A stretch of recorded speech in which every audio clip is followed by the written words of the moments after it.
What's going on, diecast collectors? This is OBB, the diecast news guy, returning once more to bring you all a Winner Circle diecast review on Ryan Newman's 2007 Alltel Dodge Charger for the NASCAR Nextel Cup Series and Penske Racing. So anybody who is excited about some classic throwback diecast reviews, you are in luck because, yeah, I've reviewed so many other Winner Circle diecasts before, and I got this from my good buddies at Booth 34 Diecast, so shout out to Zach if he is mentioned throughout this video. But such a cool packaging design with the trinkets that we get and this beautiful clamshell packaging, which I know is pretty hard to open, but there's always several videos on YouTube to get out clamshell packaging, which I recommend you guys checking out from Grille Collectibles. But anyways, without further ado, let's go and start the unboxing and the diecast review of Ryan Newman's 2007 Alltel car. And alrighty folks, we got this diecast out of its box, and before we get things started, let's look at the free accessory that comes with this, which in this case, it almost looks like a freaking mirror and a sticker had a baby together, but this is really cool, guys. You got that nice bright Alltel blue, which is pretty well known for Ryan Newman, as, I mean, Newman in his Penske days, let me tell you what, this guy, there's a reason why he was called the Rocket Man, but pretty cool. You got the updated Alltel logo with Penske Racing before they went to Team Penske, number 12, and Ryan Newman, and there's the background if you guys want to see that. Kind of giving me a nice little vibe, and there's me too. Hello, I am a person on the sticker. So it kind of reminds me of like what Grille Collectibles used to do with their trading cards back in the day, like around the 2016 or 2017 cards.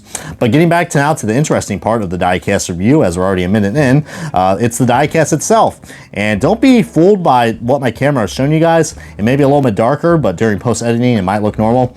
But we got this bright, beautiful metallic blue all over the car that if you guys have seen my other Alltel reviews, including the 2006 car, you're in luck because, heck, that's going to be a great comparison to showcase right here. But God, I love the 2007 diecast. This is the last year we had the Gen 4 car, and it just really shows that Dodge really went all out with this car. And of course, Alltel did as well with the paint scheme. It's pretty funny that they actually had Alltel in here. I mean, I'm surprised they didn't, if you guys don't know the story about, since Nextel was a, a phone company, from what I know, before they went to Sprint. Alltel was another phone company as well. And we know we don't like, I think from what I heard, like, if you guys saw what happened with Jeff Burton's AT&T car, they couldn't have like an arch rival sponsor on the car. Same thing with the Monster Energy logos on the, they couldn't have Monster Energy logo on the Pepsi branded cars for Rick Hendrick when we were in that era. So kind of glad they were able to get away with this. But man, this is such an iconic car. As I said before, Ryan Newman is known as the Rocket Man, and when this guy was in Penske, man, you guys saw Ryan Blaney was the fast Ryan in NASCAR. I mean, give or take, he is a Cup champion now compared to Ryan Newman. But heck, Newman is a smarter guy after all. I mean, I think he has like a degree in mechanical engineering or something. Plus, this is also the famous paint scheme that he drove again in 2008 to win the Daytona 500, which is really cool. But you got that nice little Penske swoosh too, and some other sponsors that may look very familiar for all you Penske fans out there in the years 2000 and, well, in the early 2000s, I think most of these sponsors were still around. So like Kodak, Jasper, and Mobil 1.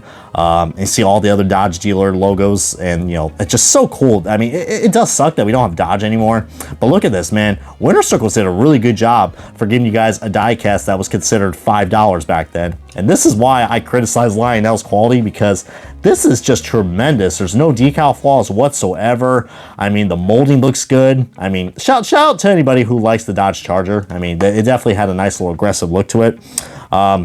I also want to give a good shout out to my good buddy AJ. He does diecast reviews, and I think he did a very cool side-by-side comparison. But he kind of got me, he actually reminded me to go ahead and review this car because he did a cool comparison of it. But check out his YouTube channel, guys. He's, I guess I was one of the channels that inspired him, so he's probably going to get a kick out of this when I shouted him out. So, but really, really great production quality for a diecast reviewer, even better than me. I mean, heck, I'm just a guy who just likes to review diecasts, and his camera work is pretty crazy. So, hey, check that out if you guys want to.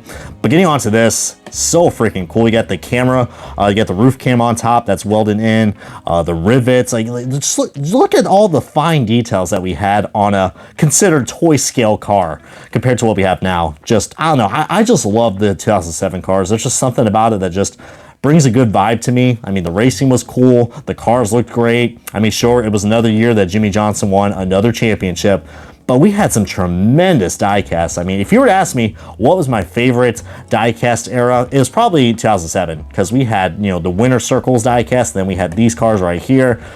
Probably increased my passion even more of collecting NASCAR diecasts. But yeah, Ryan Newman, guys, in his days with Penske, this guy has like a tremendous record. I mean, you guys thought qualifying is boring right now, but when Ryan Newman was at the racetracks and when he got to go and qualified, dude, it was like watching the Indy 500 qualifying all over again. I mean, this guy is just tremendously fast. And I know he definitely got annoying or like later on in his career. Like, you know, he doesn't like to be moved out of the way. He always likes to get in the way of things, but man, comment below if you guys have any good memories to share about Ryan Newman. I mean, I think he is still racing, but not in NASCAR anymore, to say the least. But now I think it's only appropriate for me to showcase now the side-by-side comparison of its predecessor, which is the 2006 car made by Team Caliper. And I can see why Team Caliper gets a bad rep on some diecast reviewers, like my good buddy Diecast Buffet. And this is why. I mean, look at the different body styles. One is looking a lot more chunkier, but remember I said they had metallic blue, and they did. So they basically, they had this paint scheme all the way back into his rookie year, which was like in 2002 until 2006. And then 2007, I guess they decided to rebrand, and you know, they kept the updated logo. I do prefer the updated logo. I don't even know if Alltel is still even a thing anymore, or they got bought out by one of the companies. But I don't know, I just haven't heard about these guys in a while. But I do like the blue rims. There are some cool features about this car with the black interiors or the black trim pieces that we got around. But just, yeah, the body style is so much better on the Winter Circle diecast compared to the Team Caliper ones. And plus, another good reason why I like them, that these cars actually have freaking taillights compared to the Team Caliper ones. I don't know why. I guess they don't believe in, you know, taillights. And also, the decal is a lot more better. I mean, you can definitely see, you know, where the decal is on that Sony logo. Almost looks like it's like a cover-up. Like, huh, what are we hiding underneath there, Sony? But the blue rims are a nice touch. I mean, could you imagine swapping out the blue rims and putting it on here? I think that would look pretty nice. But man, I'm hoping one of these days, Team Penske has a perfect opportunity to do a Ryan Blaney throwback, because they both share the same name, the first same name, and they drive the number 12 car. I mean, maybe Dent Wizard could go on board and, I don't know, create a paint scheme like this or something, dude, or we'll bash.